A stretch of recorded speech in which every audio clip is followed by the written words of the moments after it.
Oh, yes, the Potters were perfect at Preston, and Liam's going to come and tell us all about it, aren't you, Liam? I'm going to. I'm sick of smiling, Mark. All right, welcome back to the Stoke View. We are going to talk about the Preston game. We're also going to preview the home game against Norwich this weekend. We're going to talk about VAR and refereeing decisions and just how important are the Stoke fans to Stoke's survival. Let's start there, Liam. Tremendous away following. 3,000, I think, went to Deepdale, obviously including yourself, plus the raucous Bet365 Stadium in the previous game. How important has this togetherness of the fans been for this team? Take away the performances on the pitch. Do you think it's galvanising the squad? Yeah, definitely. Since Ricky Martin went and John Walt's come in and give his rally call, they've been good all season. Especially the away fans, particularly. They go in massive numbers all the time. And I always think if the away fans turn on the players, and that's when something's gone wrong, which we saw at Plymouth away. But like I said, all Stoke fans want to see is a bit of fight. I think there ain't got to be nothing special. A bit of fight shown, and they'll back him. So the Middlesbrough game, the fans were the best they've been all season, I'd say. And once again, same at Preston. And we're not out of it yet, so hopefully the same at Norwich and keep it rolling. Yeah. All right. How much more solid do you look then with McNally back in the side? It's something you've mentioned, I think, to us in the past. Was that one of the differences on Saturday?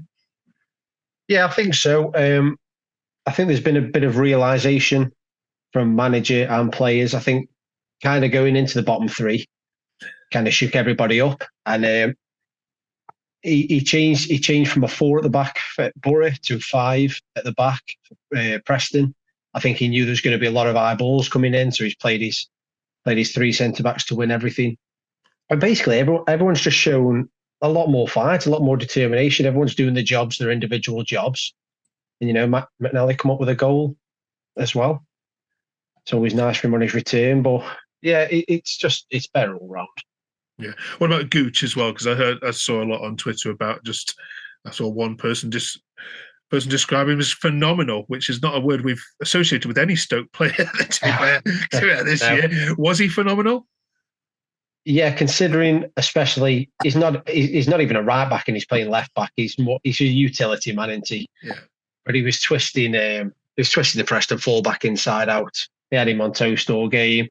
Never gives up, always puts 100% in. I think obviously he's gone down a bit of a club legend at Sunderland. You can see why.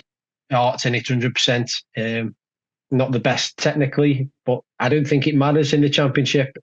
As long as you see the player putting it in and giving it his all, more often or not, the fans will rally around him. Yeah. But yeah, he was good. He was good Saturday. The pitch was horrendous.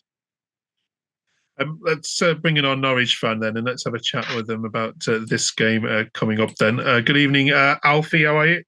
Evening, Mark. I'm good, thank you. How are you? All right, thank you. You're off to the Bet365 this weekend. Norwich's away form is perceptibly dodgy. There's only Rotherham that have conceded more goals away from home this season than Norwich. Tell the Stoke fans, have you sorted that out now, or have they got a chance this Saturday? It's a really hard one to predict, really, because we go into away games confident off a good home win, and then it just disappoints away. Like at Middlesbrough, we were 1-0 we're cruising for the first half an hour of the game. We looked really good from away from home. Everyone was like, all right, might have turned a bit of a corner here. And then as soon as signs get sent off, back to normal. I know obviously that's down to 10 men, but that has just been the problem all season in the away form. We're all right at home. Everyone gets their hopes up. We go away, gone. And it's the points like that that cost you, really, especially around the playoff places. Well, what did you make of Stoke and the reverse fixture? It was a very rare Jack Stacey goal that sunk them on that day.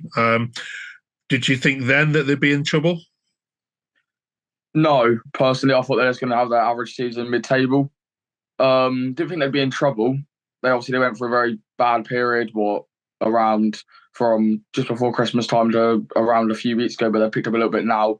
So I do think it'll be closer than a lot of Norwich fans think this week.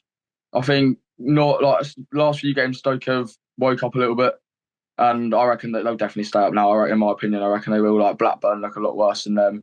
And now I reckon it is going to be trickier than we think this Saturday, especially with our away form. Like you said, second most goals conceded.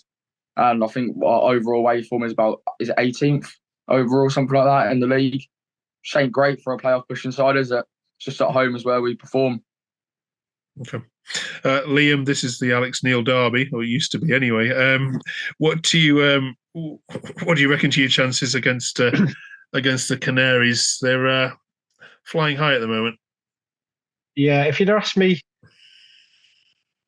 4 or 5 weeks ago, they always seem like they're a team who were a bit inconsistent in form. I know the fans weren't really that appreciative of Wagner a lot of the time, but they seem to found quite a bit of consistency now.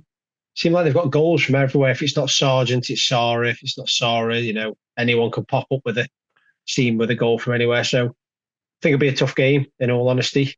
Got to try to keep Sargent quiet, who finally seems like he's hitting the form that everyone kind of saw it in the Prem in spurts and when he's come down in the Championship, and he looks a real threat now. So try and keep him quiet. All right, let's get a score prediction from you. Oh, me head saying a draw, which I'll take. My heart saying a win. If we win, go in the international break, you potentially, we will be on 44 points and potentially 6 points a game from our relegation. Playing a load of teams around you after the international break should see us pretty much safe, I would hope. Let's go 2-1. Crikey. What a difference a week in football makes. Okay, Alfie? I'm going to be one of those Norwich fans who is going to be the confident person after a big home win. But it's really unpredictable, but we've definitely got goals in us, and I think this could be a turning point for our away form. I'm going to go 3-1 Norwich. Right, okay. Cheers, Alfie. We'll pop you out the picture for a second. Just before you go, Liam, we're talking refereeing decisions this week on Terrace Talk, and we're talking about VAR as well. Firstly, what can you, when you reflect on the season, what's the biggest refereeing decision you think that's gone against Stoke this year? And on the back of that, would you welcome VAR in the Championship next year? I think the most blatant one I can remember seeing was when we were 1-0 down against Southampton, playing really well, and a ball's whipped in, and Nathan Lowe's just about to head it, and Southampton centre-back literally jumps on his back, flattens him to the ground, and the ref give nothing, which was an absolute shocker. VAR, I've got no issue with VAR. I've got the issue with the people working behind it. Cameras don't record the wrong thing. People make the wrong decisions. Yeah. I'd take some kind of VAR light at the minute. It gets offsides, balls over the line, stuff that's black and white. I don't think it's it's absolute balls to the walls chaos in it, the Championship 90% of the time. If you bring VAR in and try to get people to figure out what's going on, when you've got 12 players kicking lumps out to each other for 85 minutes, then it could be chaos. So no issue with VAR. They just need tighten the screw on it and sort it out before they can start putting it down. Right. Yeah, well, we'd have nothing to talk about, would we? Exactly. Okay. All right. Cheers, Liam. Thanks for joining us on this one. Cheers, good to see you happy. And well done all you Potters fans as well at Trevor to Preston. I think you definitely affected the outcome of that one. Nice one. Cheers, Liam. Cheers, mate.